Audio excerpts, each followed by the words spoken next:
Hello, what's good everybody? Welcome to the channel. Now I'm not here to waste your time, we really are going to be hacking our imagination, so let's talk about why I'm making this video. Do you ever play an instrument and you run into playing the same chord progressions, you run into playing the same thing that, I guess you're like your home or something like that. You could go through the trouble, depending on what your goal is, to learn new scales or to learn new songs or something of the sort, depending on if you're a music theory person or not. For me, I'm not, and I have a lot of fun doing what I'm going to be showing you here in just a second. But what we are going to try to do is utilize some technology and some cool tools to hack ourselves either a chord or some melodies or basically a hook for a song. This is a beat maker's approach.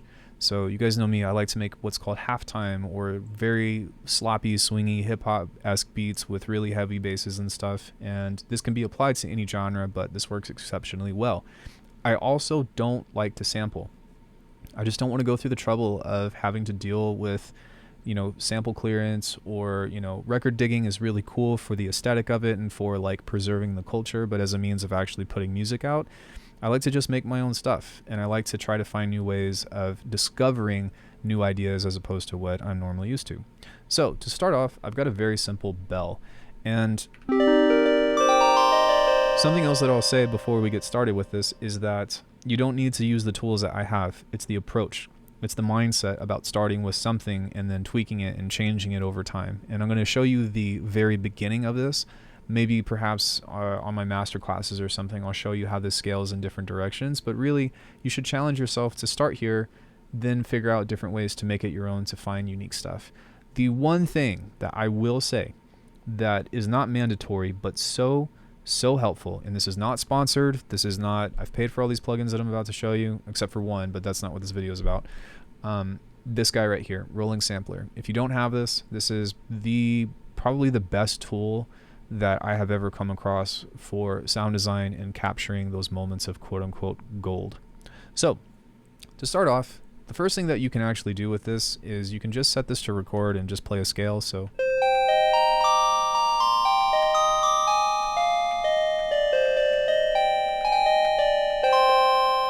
I only have a QWERTY keyboard. I do have an Alckemy One sequencer. I do have other MIDI controllers, but at the moment I've got a tiny desk, and there's only really space for like an Electron device or something. So what we're going to do instead is utilize this new tool called Harmony Bloom, which I actually went out and bought both for iPad and desktop because it was super cool and it actually had what I was looking for within a sequencer. What is that, Alckemy, you might ask? This is one of the best tools for coming up with really drunk or sloppy or off-time musical rhythms, or I guess an arpeggiator or just melodies or something of the sort. You can set this to a chord, which is really cool if that's what you want to do. If you set this to 1-to-1, you can see that now this is a chord. But basically what happens is whenever these notes pass a gate here, where you can have up to 8, it's going to trigger a note.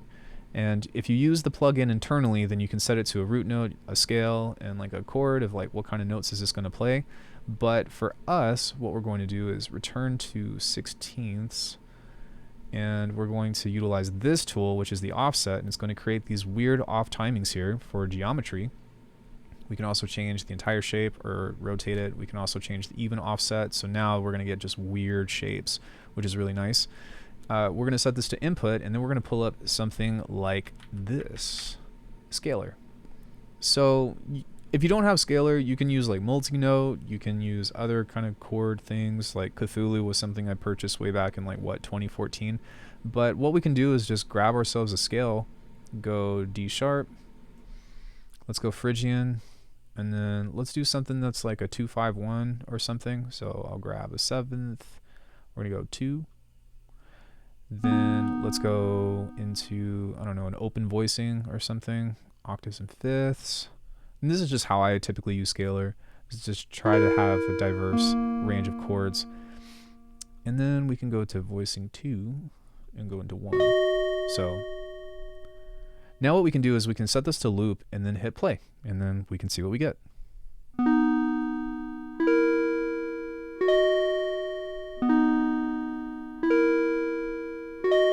Okay, that's all right.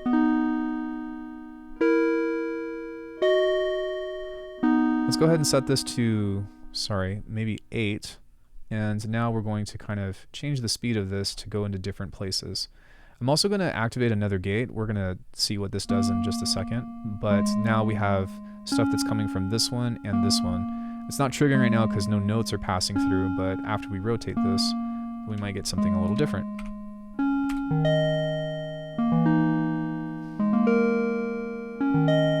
Oh yeah, nice. We can transpose it if we want to.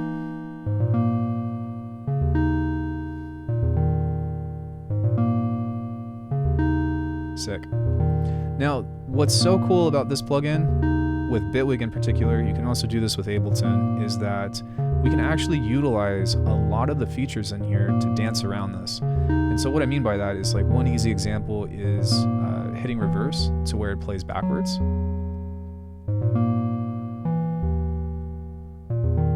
So why don't we take something like a random and start to invert the direction, is what they call it. We can grab another one here, and we can change this knob here. And we can adjust the speed offset.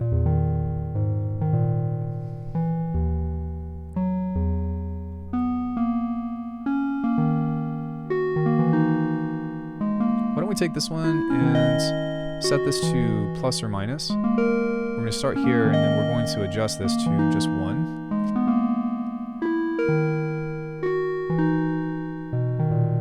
And now we're getting a little bit more.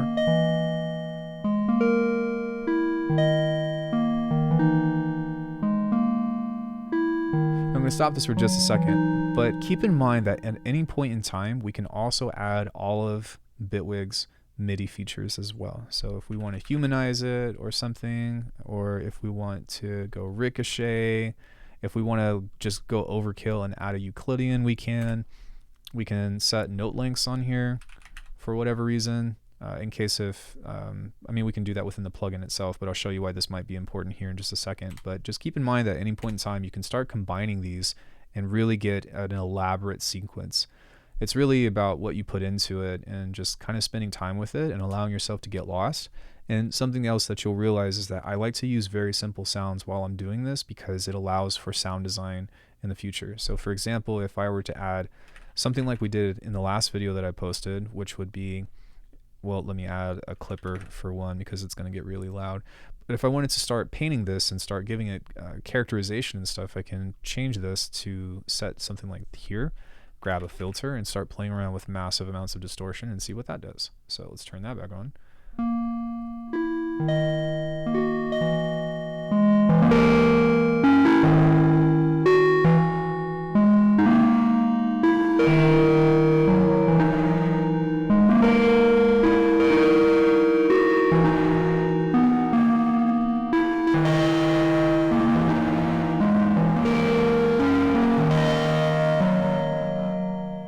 Sick. And anytime I find something that I like, let's just pull it out because we can utilize this in the future for all different kinds of stuff.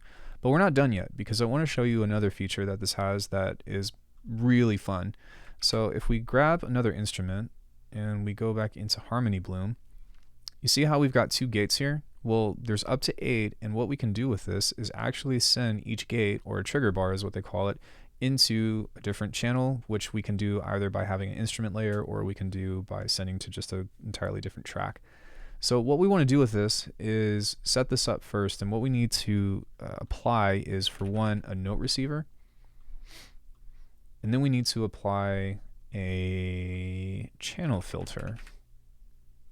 And the reason why is because this accepts all channels when this is going out, but channel 1 is already going to this guy. So we want to kind of separate this and send this into here. And something else that we can do actually is we can grab this guy and paste this here and send only the first channel into this one.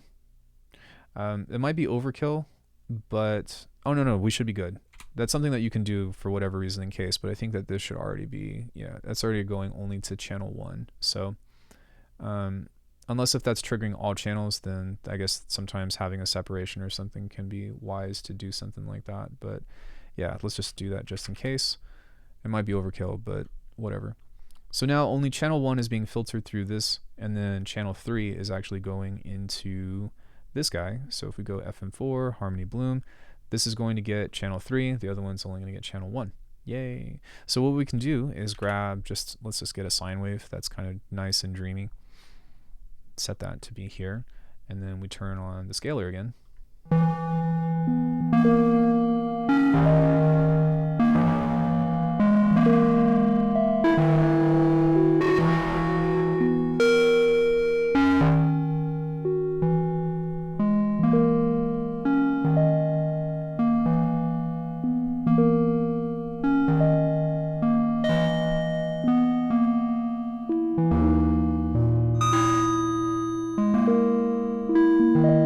That's nice. And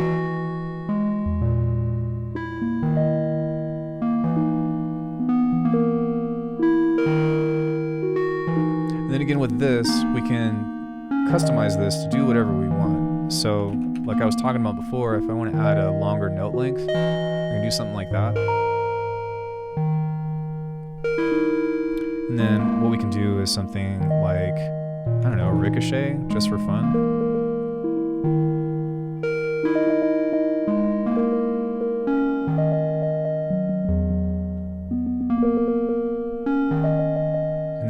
Top one here, why don't we add a delay via cluster delay or something.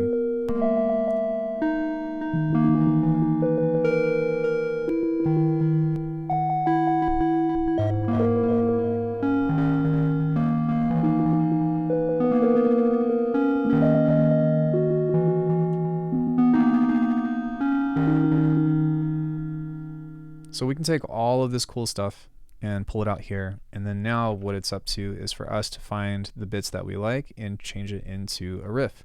So very quickly, I'll show you a couple of options, but one thing that I will say whenever we're doing this is don't be sold on the scale, because if we set this to repitch mode, sometimes there's more to be had with this, and we can also continue to process this in other ways, which I'll show you in just a second. But if I were to maybe make this faster, so okay, cool. We can just take this bit right here and figure out how to fit that within the context of a bar. So check this out.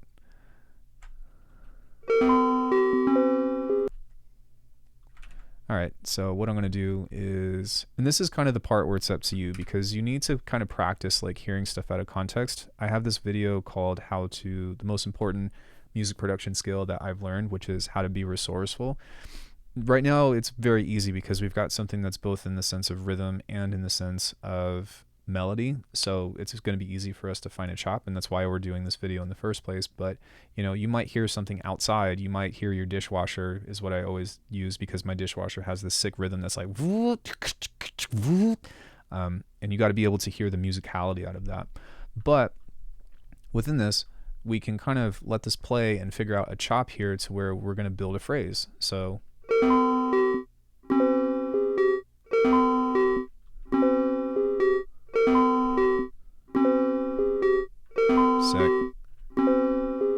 let's go ahead and move this just a little bit off. So we'll keep that one there, and then we'll do this. Now, once you find a key that you like, I think that it's really important to talk about this for a hot sec, because there's different approaches and strategies. For one, to like, you can just go off of ear if you're, you know, good enough. But let's say I actually want to change the rhythm of this, but I don't want to change the pitch. Well, that's why bounce and plays can still be really important sometimes, or we can use rolling sampler again as well. But if I stretch this out now, I can kind of play with the timing of this just a little bit. And because we've stretched it faster, it should be fine from an audio means. And you know, there's going to be like a, how do you say, a balance. But let's see if we can get a better sound now, or a better rhythm. And then we can pitch it again if we want.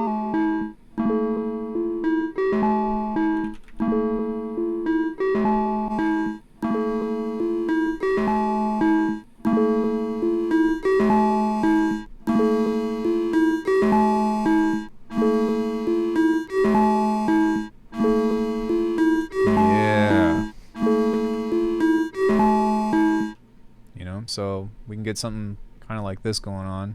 This is a crappy clap, but it's okay. Just as a means of like, hey, this is where this goes.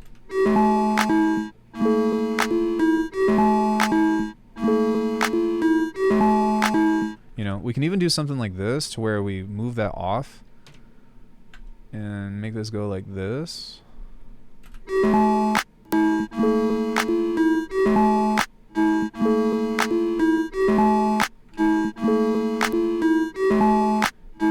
Oh man.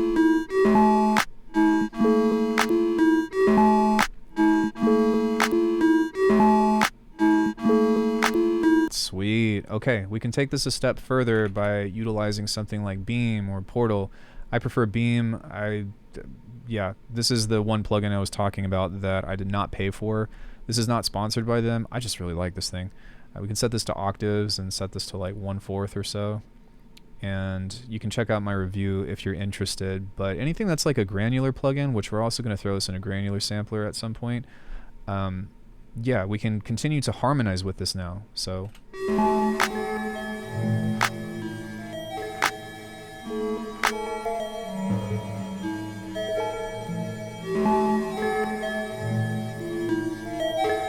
wow. Say what you want about Beam, it's freaking sick. I don't care. I've used it on just about every tune I've made since it's come out, and I like it.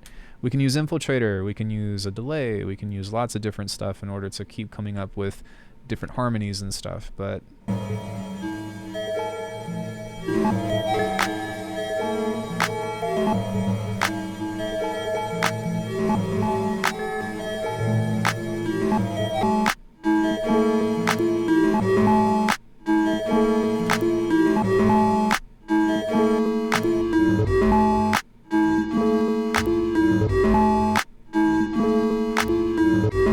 yeah. I already know someone in the comments going to be like, yo, I'm gonna spit bars of this. It's okay. I'll do it myself. Y'all don't know this, but I rap as well. Got a couple tunes. But yeah, you see, we've already got a vibe. And now we can just add some drums to this, or we can continue to play with the rhythm. But I wanted to kind of circle back into something because this is going to kind of help bridge the gap with what I was talking about with a couple of videos that I made beforehand, which was Bitwig Sampler does more than meets the eye. So because we have something like this that's kind of already in scale or whatever, well, why don't we toss this into a sampler and pick a point and see if we can find, you know, a nice chord or a nice starting point. So what I mean by that is if we set this to D sharp, which before we end the video, I will talk about how to find the key of this in a second, but since I'm jumping around, the initial recording of this was in D sharp because of how we set this, if you recall, D sharp. So I'm pretty sure that the root note is there, but I guess it's not going to matter because we're going to figure out how to make this in key anyways. But in any case, we can start to play around with this and make this jump around and find cool different stuff. So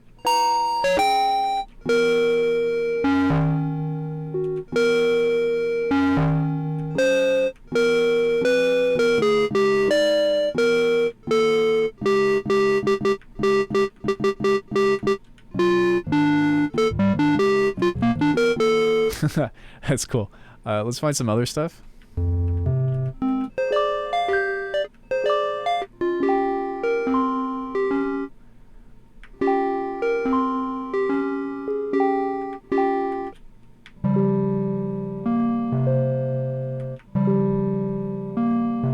Yeah.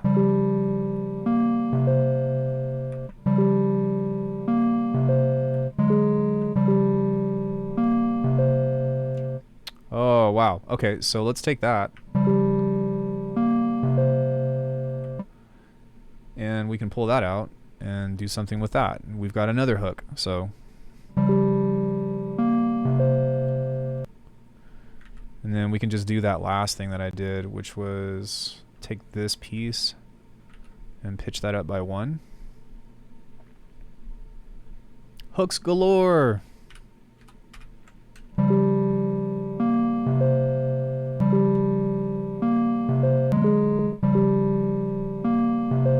Cool. So what I might want to do is make this a little bit faster. So that way it's actually going to fit in time with what we're trying to pull off here. But what I'll do is move that out of the way, duplicate, move it back in.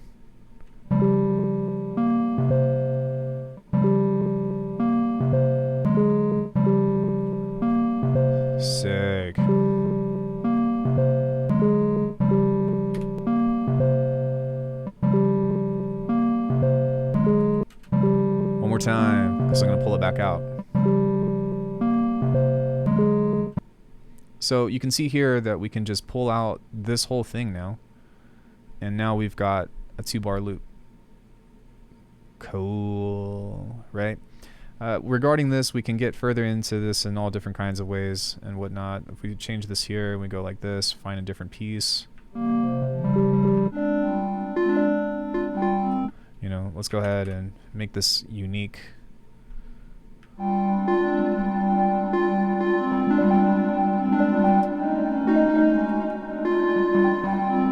man, we just do that.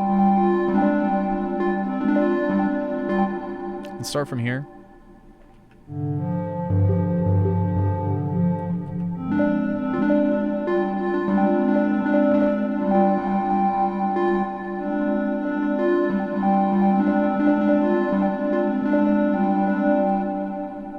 Cool.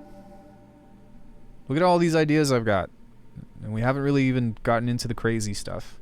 But from a glance, you can tell that there's just a lot of different use cases for utilizing random MIDI. It's kind of just up to you to be like, how can I spin this? And how can I create something both timbrally and also melodically, rhythmically to find ourselves a hook, especially if you're trying to get into beat making. And as you can see, like, these sounds that I've made are nothing special, but you know that they work because they're, for one, easy to listen to and very easy to identify the pitch of them as well. If you're using really complicated sounds, you probably want to use less notes. Or if you're having really overlap sounds and stuff, then that utilization of distortion that I talked about in the last video might be more worth giving a shot, but that's more neither here nor there.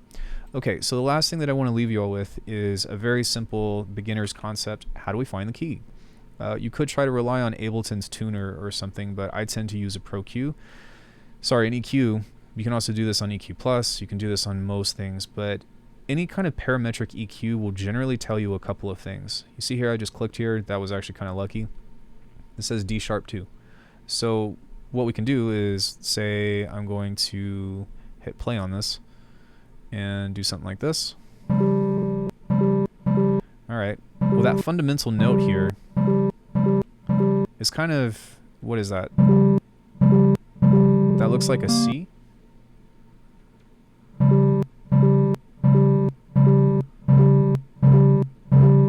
C sharp-ish, and it's not perfectly tuned. If you wanted to fix that, what you can do is utilize something like a frequency shifter and adjust this by, like,